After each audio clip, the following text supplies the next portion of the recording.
तराईमा एकदम लामो समय चाहिँ हुस्सु लाग्यो। चिसो र हुस्सुको कारणले सेरेना माउरीको ताल हेर्नुहोस्। यो त एउटा नमुना मात्रै हो।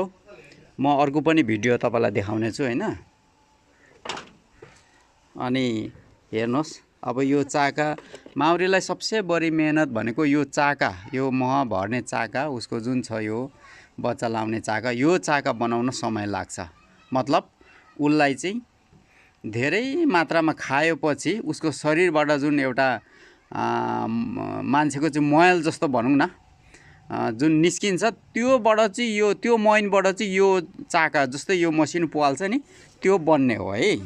अनि त्यस्तै गरी हेर्नुहोस्, अब यो सबै चाका छ, यो सबै चाका खेर गएपछि अनि त्यहाँदेखि अब यो चाका निर्माण गर्नै उसलाई धेरैभन्दा धेरै चरण र समय लाग्छ भने यसले कहिले मह भर्ने र मान्छेले खाने?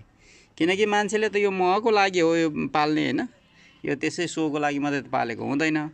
अनि लामो समय चाहिँ हुस्सु लाग्नाले यो 2082 साल यो पुसको महिनामा चाहिँ लामो समय हुस्सु लाग्नाले गर्दा हेर्नुहोस् मित्रहरू, हेर्नुहोस्, त्यसपछि लास्टमा मलाई पनि हेर्नुहोस्, अनि यता हाम्रो मेन घरको साउनीलाई नि हेर्नुहोस्, अनि उता माउरी हेर्नुहोस् ल।